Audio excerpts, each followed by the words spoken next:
Today I'm going to give you the 6 rules of success. But before I start, I just wanted to say these are my rules, and I think that they can apply to anyone, but that is for you to decide, because not everyone is the same. There's some people that just like to kick back and coast through life, and others want to be very intense and want to be number one and want to be successful. And that's like me. I always wanted to be very intense. I always wanted to be number one. I took it very seriously in my career. So this was the same when I started with bodybuilding. I didn't want to just be a bodybuilding champion. I wanted to be the best bodybuilder of all times. The same was in the movies. I didn't want to just be a movie star. I wanted to be a great movie star that's the highest paid movie star and have the BAFTA title billing. And so this intensity always paid off for me. This commitment always paid off for me. So here are some of the rules. The first rule is trust yourself. And what I mean by that is so many young people are getting so much advice from their parents and from the teachers and from everyone. But what is most important is that you have to dig deep down and ask yourselves, who do you want to be? Not what, but who. And I'm talking about not what your parents and teachers want you to be, but you. I'm talking about figuring out for yourselves what makes you happy, no matter how crazy it may sound to the people. I was lucky growing up because I did not have the television, or I didn't have telephones, I didn't have the TV, the computers and the iPods. And of course Twitter was then something that birds did outside the window. But I didn't have all the distractions and all this. I spent a lot of time by myself so I could figure out and listen to what is inside my heart and inside my head. And I recognized very quickly that inside my head and heart were a burning desire to leave my small village in Austria. Not that there was something wrong with Austria, it's a beautiful country, but I wanted to leave that little place and I wanted to be part of something big. The United States of America, a powerful nation, the place where dreams can come true. I knew when I come over here I can realize my dreams. And I decided that the best way for me to come to America was to become a bodybuilding champion, because I knew that was my ticket. The instant that I saw a magazine cover of my idol, Reg Park. He was Mr. Universe, he was starring in Hercules movies, he looked strong and powerful, he was so confident. So when I found out he got that way, I became obsessed, and I went home and I said to my family, I want to be a bodybuilding champion. Now you can imagine how that went over in my home in Austria. My parents, they couldn't believe it. They would have been just happy if I would have become a police officer like my father, or married someone like Heidi, who had a bunch of kids and ran around like the Van Trapp family in Sound of Music. That's what my family had in mind for me. But something else burned inside me.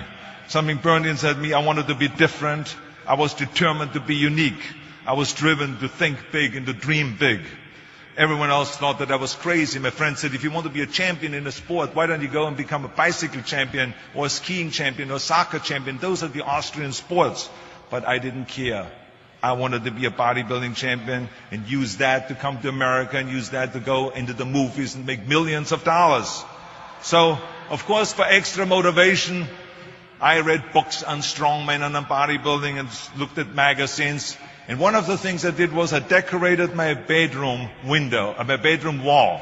Right next to my bed, there was this big wall that I decorated all with pictures. I hung up pictures of strongmen and bodybuilders and wrestlers and boxers and so on. And I was so excited about this great decoration that I took my mother to the bedroom and I showed her. And she shook her head. She was absolutely in shock. And tears started running down her eyes. And she called the doctor. She called our house doctor. And she brought him in and she explained to him, there's something wrong here. She said, she looked at the wall with the doctor and she says, where did I go wrong? I mean, all of Arnold's friends have pictures on the wall of girls. And Arnold has all these men, but it's not just men, they're half naked.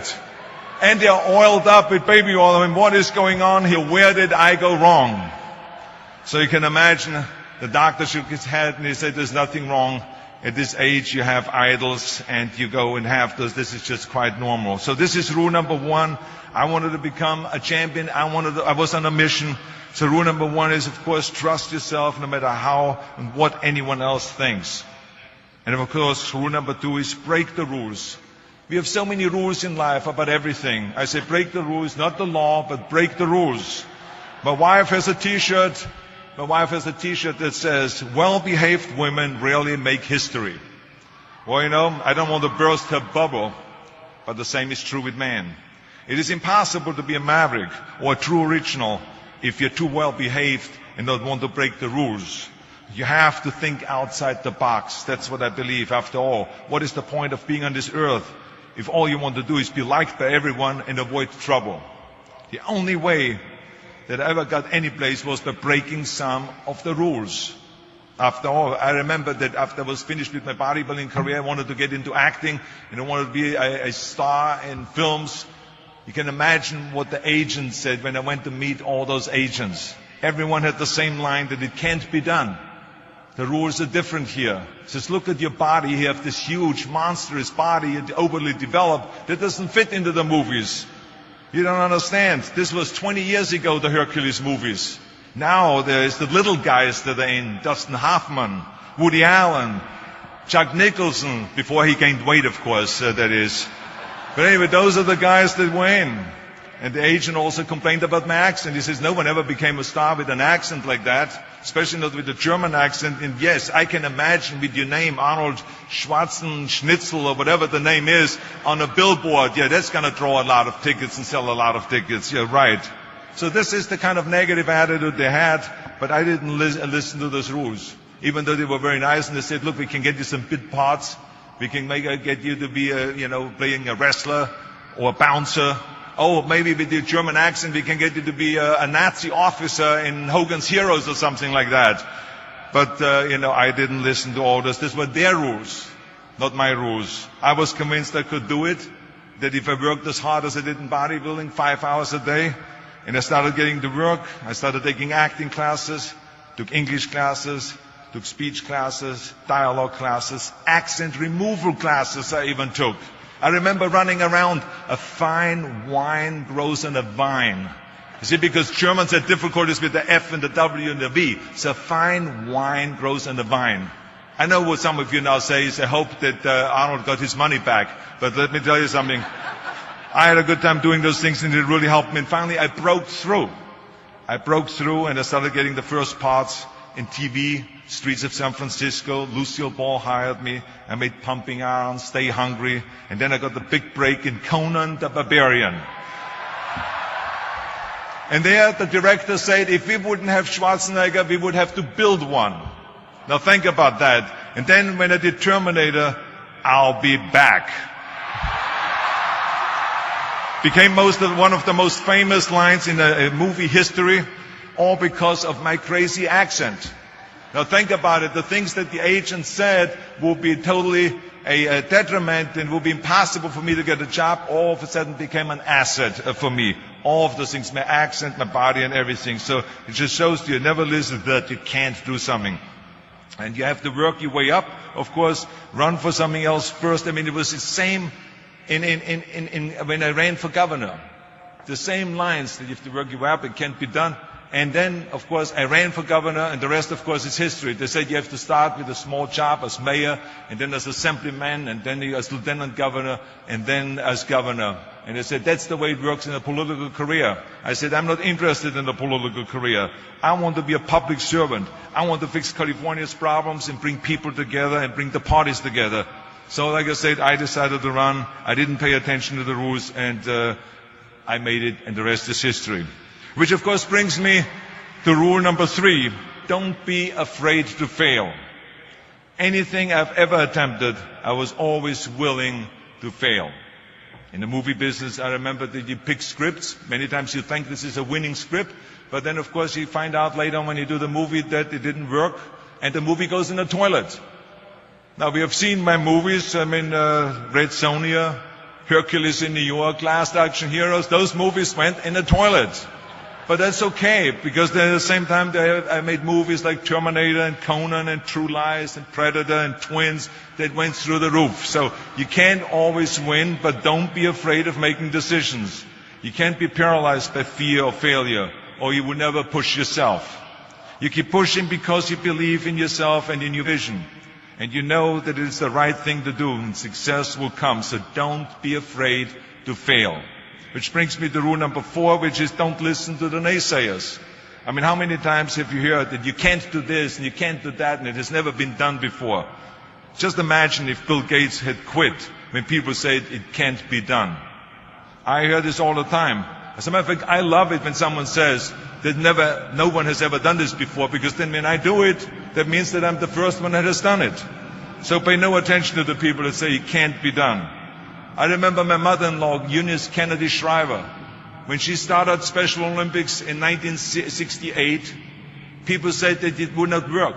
The experts, the doctors that specialized in mental disabilities and mental retardation said it can't be done. You can't bring people out of the institution. You can't make them participate in sports, in jumping, in swimming, and in running. They will hurt themselves. They will hurt each other. They will drown in the pool. Well, let me tell you something. Now, 40 years later, Special Olympics is one of the greatest organizations in 164 countries, dedicated to people with mental disabilities and with intellectual challenge. And she did not take no for an answer. And the same is when you look at Barack Obama. I mean, imagine if he would have listened. If he would have listened to the naysayers, he would have never run for president. People said it couldn't be done, that he couldn't get elected, that he couldn't beat Hillary Clinton, that he would never win the general election. But he followed his own heart. He didn't listen to the "you can't," and he changed the course of American history. So over and over you see that if I would have listened to the naysayers, I would still be in the Austrian Alps yodeling. I would never have come to America. I would have never met my wonderful wife, Maria Shriver. I would have never had the wonderful 4 kids. I would have never done Terminator, and I wouldn't be standing here in front of you today as governor of the greatest state of the greatest country in the world. So I never listened that you can't. I always listened to myself and said, yes, you can.